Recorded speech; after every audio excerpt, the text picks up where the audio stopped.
Have you ever started the year really excited about your New Year resolution, only to feel frustrated when things come to a standstill by March? You're not alone. This happens to more than 90% of people. The problem doesn't lie with you. It lies with the way resolutions are set up. Most resolutions sound good on paper, but they lack real meaning or a clear plan, making it so easy to abandon them. Hi, I'm Angela. In this video, we'll uncover the 3 main reasons why resolutions fail and what we can do instead to achieve what we really want. These insights come from great books that I've read and personally tested out over the years. If you'd like to deep dive further into these books, I've added links in the description along with other additional resources. By the end of this video, you learn how to gain clarity on what you really want to achieve, how to start with impact, and sustain your efforts throughout the year to achieve meaningful results. So, why do New Year resolutions fail despite our best intentions? It's not because you lack the willpower or the discipline. The real answer lies in how we arrived at these resolutions in the first place. Here's the truth. Resolutions are often built on shaky foundations. They might be vague,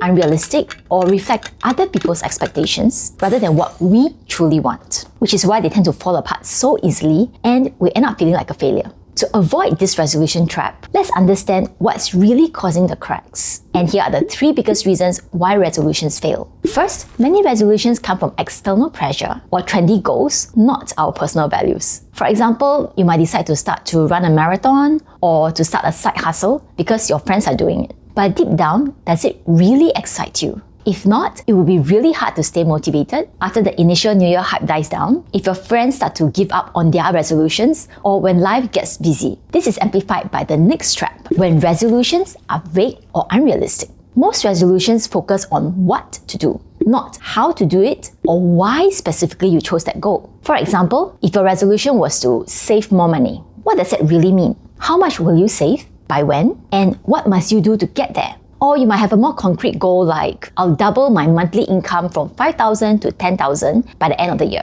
That sounds really good, but why 10,000? Is it a realistic goal? Or is it just a number that you pluck from thin air? This contributes to the third pitfall, which is that our resolutions are too rigid. When we set resolutions at the start of the year, we assume that life will go perfectly, which, well, it never does. Life happens. We get unexpected challenges, new opportunities, and lots of distractions. All of these can derail our plans. So let's say you aim to prepare healthy meals every Sunday. That sounds great in theory, but when life gets hectic, you might start to miss a week or 2. Suddenly, you feel like you have failed and you give up altogether. So yes, resolutions are easy to make and they sound really good on paper, especially when you're feeling the New Year's high. But they don't work if they are vague, overly ambitious, or driven by what we think we should do rather than what truly matters to us. But let's face it sounds effortful to have to sit down, think through what we want, and plan out the year ahead of us in detail. So let's explore a simple but effective alternative that will help us to overcome the resolution trap without having to do a full-on annual plan.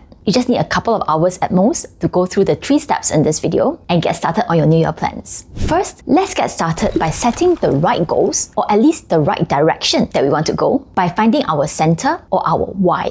To help us with this, let's take a look at Simon Sinek's Golden Circle framework. This framework mirrors how our brain works. When something is really important to us, we will somehow find a way to make it happen. So, when we know our why, it becomes easier to figure out how we can bring it to life and what actions we must do to realize it. Earlier, we said that resolutions fail when we settle on what to do without considering if it's realistic or meaningful. By flipping the sequence around, we can create goals that are truly rewarding to us, adaptable to our circumstances, and supportive of our long-term success. Not only are we more likely to stick to them, such goals are also more fulfilling and impactful when we actually achieve them.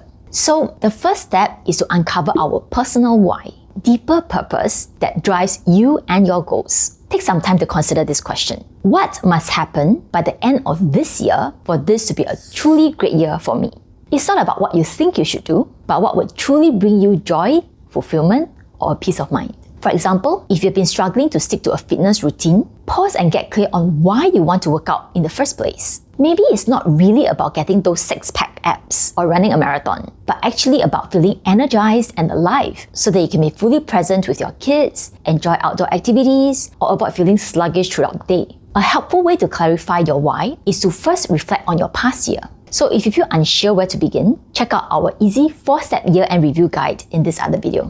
Let's take this a step further by asking, how will I know if I've achieved my purpose for this year? In other words, what must you see, hear, or experience to know that you're living out your why? List them down to explore the outcomes that really matter to you. So back to our earlier example, if your why is to improve your health, to feel energized and alive, this could mean waking up feeling refreshed and energized most mornings, having the stamina to play actively with your kids without feeling tired, or feeling mentally sharp and productive throughout the day. Let's try another example. If your why is to be more present with your family, this could translate to enjoying uninterrupted quality time with your loved ones regularly, feeling mentally free from work stress after work hours, or noticing stronger emotional connections with your partner or children. Can you see how a difference in your why can yield different answers? And your idea of good health or strong relationships could be very different from someone else's. The key is to figure out what's important to you so you can live in alignment with your deeper purpose. When you know your real why, it is a lot easier to figure out how to achieve it and what to do. Which brings us to the next step. Step 2. Crystallize where to start. When we know our why or core purpose, it stimulates our brain to find new ways to achieve what we want. But having too many ideas can also make us feel overwhelmed. We can't do everything, yet we are not sure which ones to prioritize. So we end up falling into the second trap of randomly choosing a vague or unrealistic goal. Let's keep it simple by zooming in on just one objective which strongly resonates with you. Don't overthink it, just consider which objective are you the most confident will deliver results toward your goal. If you really can't decide, then okay, settle for up to 3 objectives, but no more than that. So let's take another look at our list to see if something already stands out as the most meaningful objective. That's great. But if you're having a really hard time choosing, then try using Gary Keller's focusing question as a guide. Basically ask yourself, what's the one thing I can do such that by doing it, everything else becomes easier or unnecessary? So let's say your key objective is to wake up feeling refreshed and energized most mornings. You can crystallize this further by defining what waking up refreshed and energized really means for you. So for example, you can say, that means to wake up on time without snoozing and finishing my morning priorities without needing more than 1 cup of coffee. So by the end of this step, you should have narrowed down to 1 up to 3 objectives that could move you toward your why. But don't throw away your list yet because we might revisit it later in step 3. Our goal here isn't to set a non-negotiable target, but to define what a meaningful outcome looks and feels like to you. Once you're clear on that, it's a lot easier to think about the key actions that you should take to meet that goal. Which leads us to the last step. Step 3. Test and refine your actions.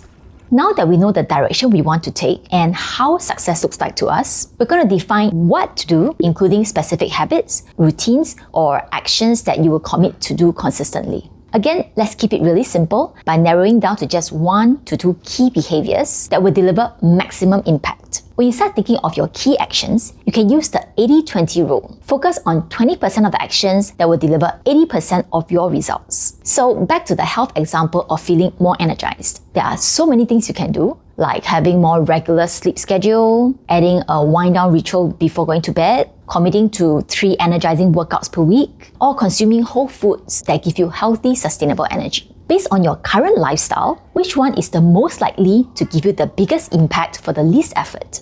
Narrow down your option and start testing it out. But here's the thing, when we first set a goal, we don't always know exactly what will work. At this point, we're just forming a hypothesis of what we think will be the most impactful action. It's not really a fixed formula to follow rigidly. So if your initial actions fail to deliver results or if you miss a few steps, don't get discouraged or give up. If something fails, it's just a sign to tweak your approach or revisit some of the alternatives that you had set aside earlier. So pre-schedule a slot in your calendar at least every month or every quarter to review your progress and make some adjustments. Personally, I have a slot in my calendar every week for my most important goals. For example, you might assume that to feel rested, you need to sleep earlier and have a proper bedtime ritual. But after experimenting for a few weeks, you might start to realize that certain elements work better for you than others, like having a warm drink or listening to soothing music just before bed. Once you have found something that works, keep going at it until you're happy with the results. Then, consider whether to add a second objective that supports your why.